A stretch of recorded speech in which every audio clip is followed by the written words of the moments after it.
नमस्कार बर्णमय बांगला सकल दर्शक बंधु के श्री सोमनाथ भारती तरफ থেকে आंतरिक शुभेच्छा ভালোবাসা জানিয়ে আমি আমার গুরু ধ্যানের মাধ্যমে অনুষ্ঠান শুরু করছি।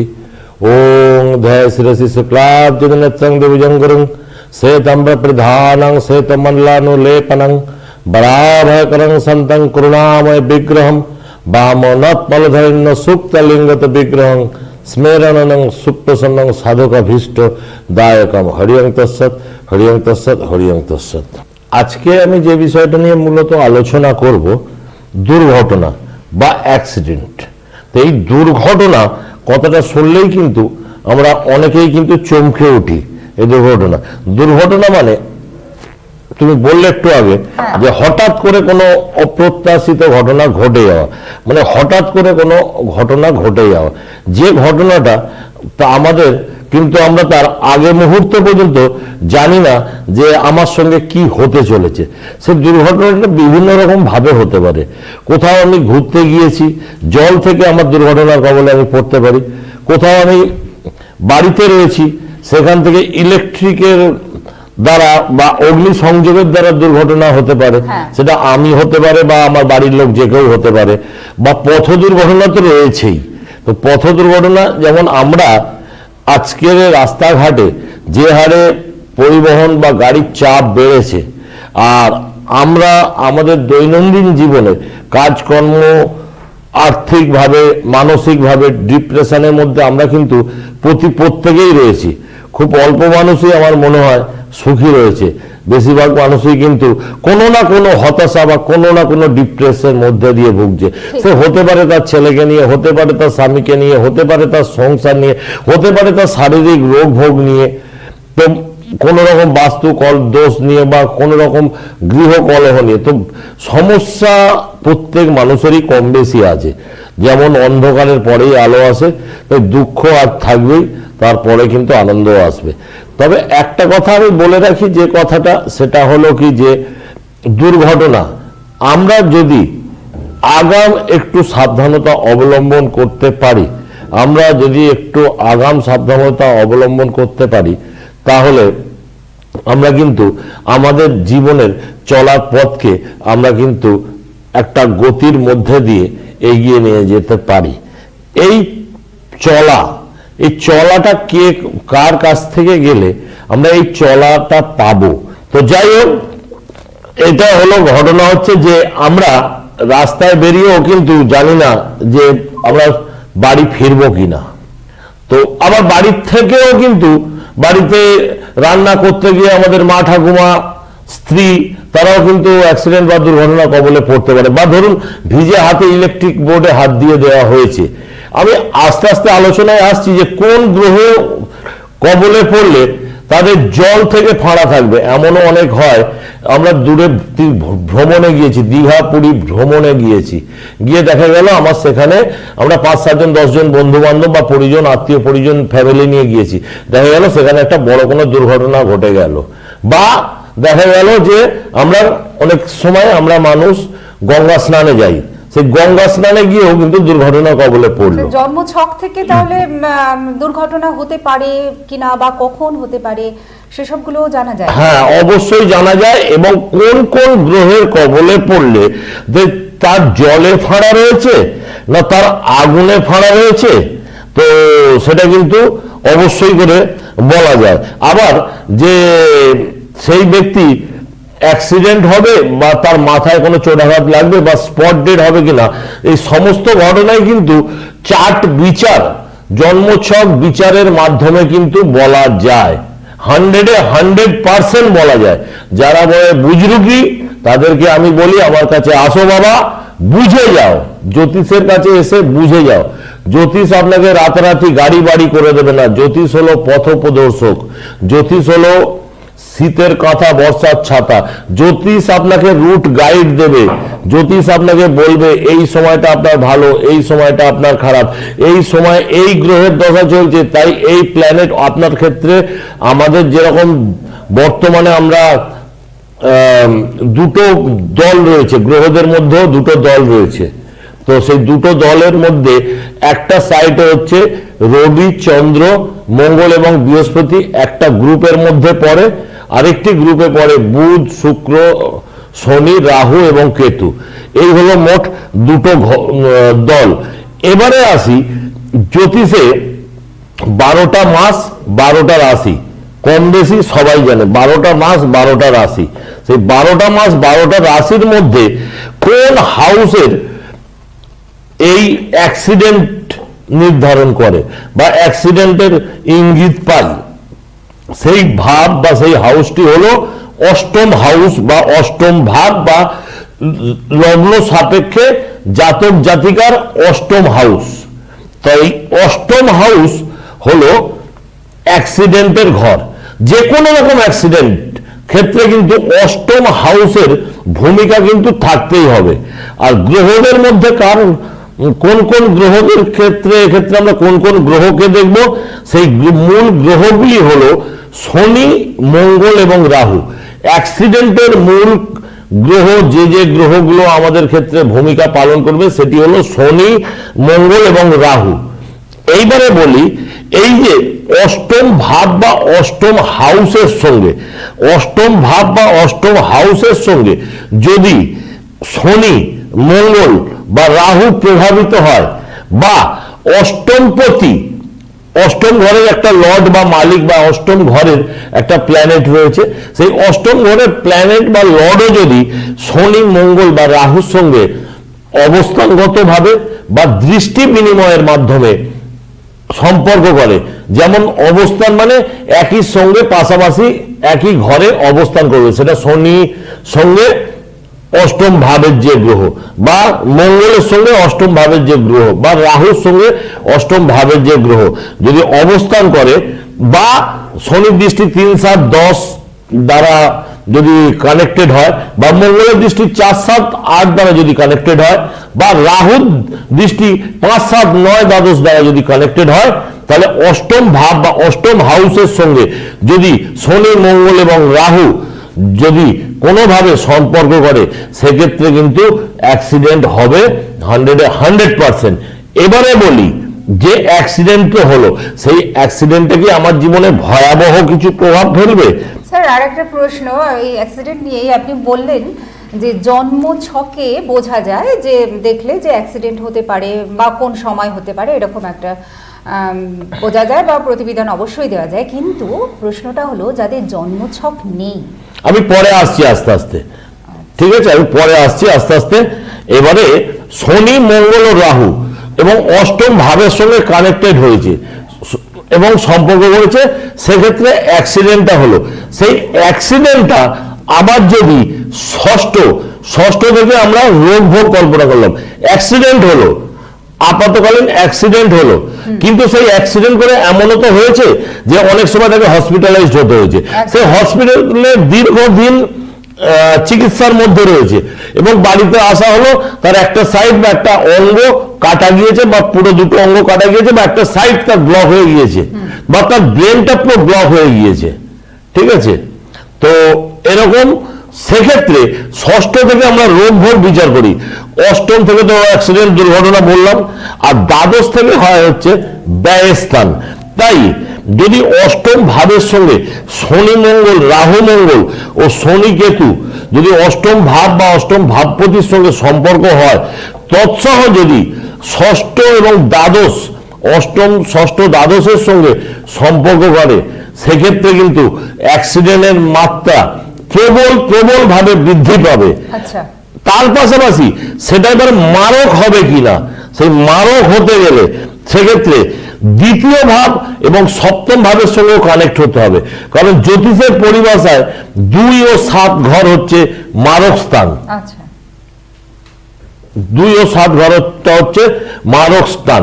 তো সেই মারক স্থানটা সঙ্গে যদি কানেক্টেড হয়, তাহলে কি বললাম দর্শক বন্ধু, অষ্টম ভাব বা ভাবপতি, অষ্টম ভাব বা ভাবপতির সঙ্গে শনি, মঙ্গল, রাহু, কেতু, এবার শনি, মঙ্গল, রাহু, মঙ্গল, শনি, কেতু যদি সম্পর্ক হয় বা ষষ্ঠ, অষ্টম ভাব বা দ্বাদশ ভাবের সঙ্গে কানেক্টেড হলো এবং দ্বিতীয় ও সপ্তম হাউসের সঙ্গেও কানেক্টেড হলো, সেক্ষেত্রে কিন্তু 100% অ্যাক্সিডেন্ট হবেই এবং সেই ব্যক্তি কিন্তু মারা যাবে।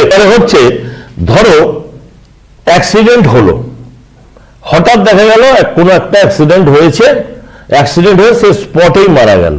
স্পটে কেন মারা গেল? তাকে তো হসপিটাল পর্যন্ত তাকে যেতে হলো না কেন? জ্যোতিষে শুধু যেমন জন্ম ছকটা বিচার করা হয়, তার পাশাপাশি জ্যোতিষের বিচারের ক্ষেত্রেও অনেক রকম অনেকগুলো পথ রয়েছে। যেমন আমরা বলি দুপুরে ভাত খেয়েছো, হ্যাঁ ভাত খেয়েছি, কিন্তু আমরা শুধু ভাত কেউ খায় না, ভাত ডাল তরকারি তো অবশ্যই থাকে, সঙ্গে তো নুন লেবু লঙ্কা তো আনুষঙ্গিক রয়েছেই। তো সেরকম যদি অষ্টম ভাব বা অষ্টম ভাবপতির সঙ্গে শনি মঙ্গল রাহু এবং ষষ্ঠ হাউস এবং দ্বাদশ হাউস, তার পাশাপাশি দ্বিতীয় সপ্তমের কানেকশন হলো, এই যে এতগুলো কানেকশন হলো, এই যে এতগুলো কানেকশন হলো, তার সঙ্গে দেখা গেল যে নবতারা চক্র, নবতারা চক্রটা কিভাবে বিচার হয়? যে নবতারা চক্র আমাদের 9টা পাঠ রয়েছে, জন্ম, সম্পদ, বিপদ, ক্ষেম, প্রত্যারী, বধ, সাধক, মিত্র, অতিমিত্র। এর মধ্যে দেখা গেল চন্দ্রে, আমি এর আগে বলেছি অনুষ্ঠানগুলোতে, যে লগ্ন থেকে বিচার করা হয়, মাথার চুল থেকে পায়ের নখ পর্যন্ত লগ্ন, দ্যাট ইজ ম্যান, একজন ম্যান। এবারে রাশি হচ্ছে, রাশি আমরা সবাই রাশি জানতে চাই, রাশি থেকে কিন্তু লগ্নের গুরুত্ব বেশি। রাশিটা কি? রাশির যে নক্ষত্র থাকে সেই নক্ষত্র থেকে আবার কিন্তু দশা বিচার করা হয়। এবার রাশির যে নক্ষত্র রইল, ধরো আমাদের জ্যোতিষে 27টা নক্ষত্র রয়েছে, তো এক একটি ম্যান একটাই নক্ষত্র পাবে। এবার সেই নক্ষত্র যদি দেখা গেল ক্যালকুলেশন করতে গিয়ে দেখা গেল সেই নক্ষত্রটা নবতারা চক্রে বিপদ, প্রত্যারী ও বধ নক্ষত্রে পড়ে গেছে, তাহলে সেই ব্যক্তি অ্যাক্সিডেন্ট হলে দেড় মৃত্যু, স্পট ডেড। আচ্ছা, এটাই হলো কথা। কারণ যদি কোনো জিজ্ঞাসার বিষয়বস্তু থাকে, স্ক্রিনে ফোন নাম্বার যাচ্ছে, সরাসরি কথা বলতে পারেন 8621003315। আর যারা চাইছেন আমার সঙ্গে সরাসরি কথা বলবেন, তাহলে আমার বুকিং নাম্বারটি হলো, যোগাযোগ নাম্বার 8334949810। তাদের জন্ম ছক নেই, তাদের ক্ষেত্রে সরাসরি একটা হাতের একটা ব্যাপার থাকে, হস্তরেখা। আমাদের হাতে মেনলি প্রত্যেকের হাতেই 3টে রেখা থেকে, শিরোরেখা, আয়ুরেখা এবং হৃদয় রেখা। আমি পরে আসছি হাতটা নিয়ে বলার ক্ষেত্রে। তার আগে আমি একটু বলি, ধরো যাদের হাতের ক্ষেত্রে এখন দেখা গেল যে অনেকের হাতে দেখা গেল আমি হাতটা বিচার করতে গেছি, সেই হাতের রেখাটা হয়তো অস্পষ্টভাবে বোঝা যাচ্ছে না ঠিকঠাক, বা দেখা গেল কোনো অ্যাক্সিডেন্ট জনিত কারণে তার হয়তো একটা হাত বাদই চলে গেছে, তাহলে তো আমি তার হাত দেখে বিচার করতে পারছি না। এমনও তো অনেক সময় হয় যে আমরা কিন্তু পরে আমাদের চেতনাটা হয়, আমরা প্রথমটা ভাবি না গো। যখন আমাদের সঙ্গে একটা কোনো দুর্ঘটনা বা অ্যাক্সিডেন্ট ঘটে যায়, তখন কিন্তু আমরা ভাবি যে আমাদের কি করা উচিত। সে একটা অ্যাক্সিডেন্টের কবলে পড়ে গেছে, তার একটা কোনো অঙ্গহানি হয়েছে, আমি ধরে নিচ্ছি তর্কের ক্ষেত্রে হাতটাই নেই, হাতটাই নেই। এই কদিন আগেই হয়েছে, চন্দননগরে একটি অ্যাক্সিডেন্ট হয়েছে, দুটো লোকের দুটো হাঁটি কেটে বাদ গিয়েছে, একটা হাত স্পট কেটে বাদ দিয়ে গিয়েছে রাস্তাতে, আর একটা হাত হসপিটালে গিয়ে কেটে দিতে হয়েছে, একদম পূজার সময়তে, দুর্গা পূজার সময়। তো তাছাড়া এইবারে বলি যে এমনও হয় যে বাবা মা এলো, যে ছেলে বা মেয়ে আসতে চাইছে না, বা তার স্ত্রী এলো যে তার স্বামী এগুলো মানে না, তাহলে লুকিয়ে এসছে জ্যোতিষের কাছে যে তাদের ছেলে, সেক্ষেত্রে কি করা যাবে? জাতক জাতিকা তাকে নিয়ে আসতে পারছেন না, কিন্তু বাবা মা চায় যে আমার ছেলের জীবনে বা মেয়ের জীবনে কি ঘটনা ঘটতে পারে, হ্যাঁ সেটা থেকে কিভাবে ঘটে। আচ্ছা, যদি বলাই বাবু আমার অনুষ্ঠান দেখতে থাকেন, আমি কিন্তু আপনার ছকটা দিয়ে বুঝিয়ে দিচ্ছি, প্র্যাকটিক্যাল হাতে হাতে বুঝিয়ে দিচ্ছি, আপনি দেখতে থাকুন। মিষ্টি সামন্তর নাম নিয়েই বলছি, কাঁচবাগানে বাড়ি। তো আমি মেনলি বলেছি অ্যাক্সিডেন্টের ক্ষেত্রে শনি, মঙ্গল ও রাহু এবং কেতু, এই 4টি গ্রহের কথা বলেছি। সেক্ষেত্রে আমাদের শনির সংখ্যা হচ্ছে 8, শনির সংখ্যা আমরা জানি 8, শনি হচ্ছে 8। আচ্ছা, মঙ্গলের সংখ্যা হচ্ছে, শনির সংখ্যা 8, মঙ্গলের সংখ্যা 9, রাহুর সংখ্যা হচ্ছে 4 আর কেতুর সংখ্যা হচ্ছে 7। তাহলে আমি কি পেলাম? শনির সংখ্যা 8 পেলাম, মঙ্গলের সংখ্যা 9 পেলাম, রাহুর সংখ্যা 4 পেলাম, কেতুর সংখ্যা 7 পেলাম। বলাই সামন্ত বাবু যদি অনুষ্ঠানটা দেখতে থাকেন, তাহলে আপনি মন দিয়ে দেখুন এবং কাগজে নোট করতে পারেন। আর যদি মনে হয় বলাই বাবু যে শম্ভু ভারতীর সঙ্গে একবার সামনাসামনি সাক্ষাৎ করব, তাহলে আপনি আসার আগে অবশ্যই একবার ফোন করে আসবেন। আমাকে আপনি পাবেন প্রত্যেক বুধবার আরোহী জুয়েলার্সের বিপরীতে, ঠিক আমতলায়, ঠিক দোতলাতে। এবারে বলি, এই যে বললাম অ্যাক্সিডেন্টের ক্ষেত্রে বা দুর্ঘটনা ঘটার ক্ষেত্রে কারো কোন কোন গ্রহ আমাদের ডিস্টার্ব করবে, সেটা হলো শনি, মঙ্গল, রাহু এবং কেতু। এই 4টি গ্রহ আমাদের ডিস্টার্ব করবে। তাহলে এই 4টি গ্রহ যদি ডিস্টার্ব করে, এবারে দেখুন বলাইবাবু আমাকে কি বলেছেন। বলাইবাবু বলেছেন তার মেয়ের জন্ম তারিখ হচ্ছেন 17 তারিখ।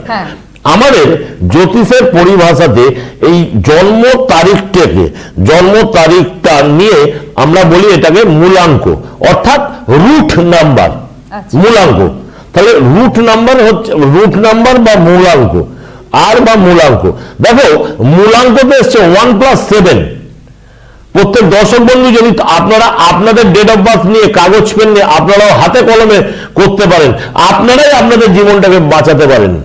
দেখুন, তারপরে তো রইলাম আমি, আপনাদের যদি কোনো সমস্যা হয় রইলাম আমি, একটা ফোন আর আমার কাছে আসা, কিছুটা হলেও মুক্তি পাবেন, এটুকু আমি আশ্বস্ত করলাম অন দা মিডিয়াতে। দেখুন 1+7 সমান হলো 8। তাহলে 8 মানে হলো শনির সংখ্যা। তার মানে এই মেয়েটির কিন্তু একটা অ্যাক্সিডেন্টের যোগ রয়েছে, অবশ্যই কিন্তু একটা অ্যাক্সিডেন্টের যোগ রয়েছে। এবারে আসি ভাগাঙ্ক করব। তাহলে ভাগাঙ্কটা কি করে করব?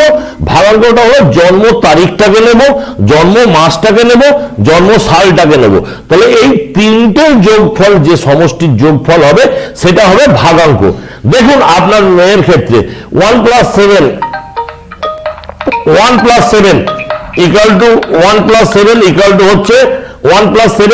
হচ্ছে 8। 8 হচ্ছে মূলাঙ্ক। এবার দেখুন আপনার জন্ম সাল কত বলেছেন? 2013।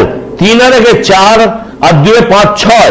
তাহলে আপনার সালের যোগফল কত হলো? 6। আর আপনার দেখুন 6 মানে হচ্ছে শুক্র। আর আপনার দেখুন মিডিল, আপনি যে মাসে জন্মেছেন দেখুন সেটা কিন্তু রাহু সংখ্যা নিয়ে জন্মেছেন। এই মিষ্টি যখন জন্মেছিল তখনও কিন্তু কিছু না কিছু একটু সমস্যার মধ্যে পড়েছিল মিষ্টির মা বাবা। ঠিক আছে, তো 4 হচ্ছে রাহুর সংখ্যা। তাহলে কি হলো? জন্ম সালের যোগফল হচ্ছে 6, জন্ম মাসের যোগফল হচ্ছে 4। তাহলে 6 আর 4 10, আর জন্ম তারিখ হচ্ছে 17 মানে হচ্ছে 8। তাহলে 6 আর 4 10, 10 আর 8 18। তাহলে 18, তাই তো? ঠিক হচ্ছে তো আমার যোগফল? 6 আর 4 10, 10 আর 8 18। তাহলে 18 মানে 1+8 হলো কি 9। তাহলে এই জাতিকাটা কি পেল? শনি এবং মঙ্গল। তাহলে কিন্তু এরও কিন্তু একটা অ্যাক্সিডেন্ট হবে, এটা কিন্তু একদম 100% শিওর অ্যাক্সিডেন্ট হবে। তাই জন্য আমি বলবো বলাই বাবু, আপনি কোনো অভিজ্ঞ অ্যাস্ট্রোলজারের সঙ্গে একটু হলেও আপনার মেয়ের ছকটা নিয়ে দেখিয়ে নিন। আপনার মেয়ের বয়স অনুষ্ঠানে এরকম সরাসরি প্রতিকার বা আপনার জীবনে কি ঘটতে পারে বলতে পারেন যিনি, তার নামই হলো আমাদের আজকের শ্রী শম্ভুনাথ ভারতী। তো এবারে হলো মেয়েটির বয়স ছোট, মেয়েটির জীবন পড়ে রয়েছে, তবে কিন্তু আবার আরেকটা কথা এই টিভিতেই বলে যাচ্ছি, এই মেয়েটির যদি জন্মছক ভালোভাবে বিশ্লেষণ করা হয়, বিচার করা হয়, এই মেয়েটি কিন্তু আগামী দিনে সরকারি চাকরি পাবে প্রশাসনিক দপ্তরে। কারণ শনির প্রাধান্য রয়েছে, শনি দেয় চাকরি আর মঙ্গল দেয় হচ্ছে সাহসিকতা। এ প্রশাসনিক ভবনে চাকরি পাবে, বা যদি একে ভালো করে এর এডুকেশন করা যায়, এ কিন্তু মেডিকেল সায়েন্স নিয়ে পড়ে কোনো ডাক্তারি লাইনে যাবে, সার্জারি লাইনে যাবে। এটা হলো যে আমি তো বললাম অ্যাক্সিডেন্ট হবে, তাহলে আমি আজকে বললাম অ্যাক্সিডেন্ট হবে, আর টাইম একদম শেষ যদিও, তো আমি বললাম অ্যাক্সিডেন্ট হবে আর কালকে অ্যাক্সিডেন্ট হয়ে গেল, সেরকম ব্যাপার না। কিন্তু যতক্ষণ না আপনার জন্মকালীন ছকের সঙ্গে বর্তমান গোচরকালীন ছক, কারণ নিষ্ঠু বা XYZ যখন আমরা প্রতিপত্তিকে ভূমিষ্ঠ হই তখন কিন্তু আমরা একটা প্ল্যানেটের মাধ্যমে হই, যে মুহূর্ত লগ্ন, অর্থাৎ যে লগ্ন, অর্থাৎ যে সময় আমি ভূমিষ্ঠ হয়েছি সেই সময় মহাকাশে এক ধরনের প্ল্যানেট ঘুরছিল, আর আজকের এক ধরনের মহাকাশে প্ল্যানেট ঘুরছে। তাহলে দুটোর যখন কানেকশন হবে তখনই কিন্তু এই ঘটনাগুলো ঘটবে। কখন ঘটবে? তখনই ঘটবে যখন আপনি এই অশুভ গ্রহের দশা অন্তর্দশার মধ্যে পড়বেন। যেমন শনির দশা, মঙ্গলের দশা, রাহুর দশা, কেতুর দশা বা এর অন্তর্দশা, যখন এগুলো দশা বা অন্তর্দশার সঙ্গে ম্যাচ হবে এবং তার পাশাপাশি দশার সঙ্গে এই শনি, মঙ্গল, রাহু, কেতুর দশার সঙ্গে দ্বিতীয় পতি, সপ্তম পতি এবং অষ্টম পতি এবং দ্বাদশপতির কানেকশন একসঙ্গে সবকটা কানেকশন যোগ হয়ে যাবে, তখন কিন্তু হবে। আশা করি আমি বোঝাতে পেরেছি। আজকে অনুষ্ঠান একদম শেষ। যেতে যেতে আবারও বলে রাখি, যারা মনে করছেন যে আপনারা আপনাদের জন্ম ছকগুলো দেখিয়ে নেবেন, অতি অবশ্যই কোনো অভিজ্ঞ অ্যাস্ট্রোলজারের কাছ থেকে গিয়ে আপনারা একবার যান না, দেখিয়ে নিন না জন্মছকটা কি আছে আমার জীবনে। আর যারা ভাবছে জ্যোতিষ ভুল, তাদের বলবো একদম যাবে না জ্যোতিষের কাছে। ভুলটা নিয়েই তুমি থাকো। এমন অনেক লোক হয়েছে নাস্তিক, ভুল পরে যখন তিনি ঠেকে গেছেন তখন কিন্তু জ্যোতিষকে বিশ্বাস করেছে। তো এটাই হলো কথা। আমরা কেউ দাঁত থাকতে দাঁতের মর্ম বুঝি না। তাই আমি বলবো যে আপনারা অতি অবশ্যই একবার অভিজ্ঞ অ্যাস্ট্রোলজারের কাছ থেকে আপনাদের ছকগুলো দেখিয়ে নেন। আর একটি কথা আমি শেষ বলে যাই, যেটি হলো যে যারা আজও পর্যন্ত দীক্ষা নেননি, যাদের কিন্তু দীক্ষা নেওয়া আছে, তারা কিন্তু এর প্রকোপ থেকে কিছুটা হলেও নিস্তার পাবেন বা বেরিয়ে আসবেন। কারণ গুরু তাদের সহায়, গুরু বীজ তারা ডেলি জব করে। তাই যারা আজও পর্যন্ত দীক্ষা নেননি, অতি সত্বর অবশ্যই আপনারাও দীক্ষা নেন, আপনাদের ছেলে মেয়েকেও দীক্ষা নেন। দীক্ষা কোন গুরুর কাছ থেকে নেবেন সেটা আপনার ব্যক্তিগত ব্যাপার। বা আমি যখন জেনে যাব যে আমার এই সময় থেকে এই সময়টা আমার খারাপ চলছে, তাহলে আমি সেই সময়টা খুব সাবধানতা অবলম্বনের মধ্যে দিয়ে চলবো। এবং সর্বশেষ বলি, প্রত্যেকদিন অন্তত আপনারা ওম নমঃ শিবায় এই মন্ত্রটি 108 বার করে জপ করুন। আর যারা প্রত্যেক সোমবার দিনকে ও প্রত্যেক দিনই শিবকে পূজা করবেন, আর প্রত্যেক সোমবার দিন অবশ্যই 3টে করে বেলপাতা শিবের মাথাতে উল্টে দেবেন। সবাই ভালো থাকবেন, সুস্থ থাকবেন, সদা আনন্দ থাকবেন।